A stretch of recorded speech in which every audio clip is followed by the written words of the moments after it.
Salut à tous, c'est Mirage HD. Alors aujourd'hui on se retrouve pour ma seconde vidéo sur ma chaîne. Alors je sais que ça fait longtemps que j'ai pas fait de vidéo parce que tout simplement j'ai pas eu trop le temps.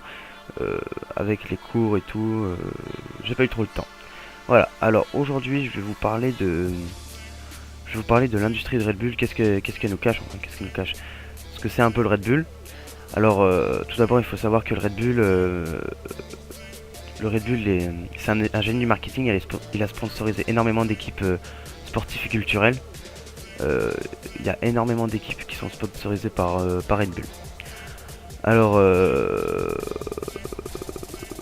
maintenant je vais parler un peu de l'histoire de Red Bull. Alors, comment ça a été créé? Alors, en réalité, Red Bull s'est inspiré d'une recette plus ancienne appelée Krating Daeng.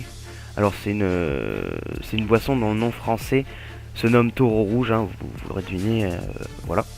Alors, Red Bull, c'est la même recette que Krating Daeng. Sauf que c'est la même, sauf que il y a quelques caractéristiques qui sont différentes. Alors si vous n'avez jamais bu de Red Bull, c'est une boisson qui a un goût non pétillant et très sucré avec une teneur en caféine très très haute. Il y a énormément de caféine dans le Red Bull. Alors le Red Bull a été créé en 1987 et de toute façon maintenant le Red Bull s'est imposé sur toute la planète. Il y en a absolument de partout, dans tous les magasins, dans tous les supermarchés, partout. Alors, il y a une dizaine d'années, la Red Bull elle était interdite par les autorités à cause de la substance qui était appelée la taurine. Alors, qui est censée, en fait, la taurine c'est censé donner la forme en fait, mais on sait pas exactement ce qu'il y a dedans. Alors, tout le monde se demande si la taurine vient-elle du taureau. Alors, apparemment, ce que j'ai compris sur internet, ça semble être le cas. Alors, la taurine a été la première fois isolée à partir de la bile du taureau.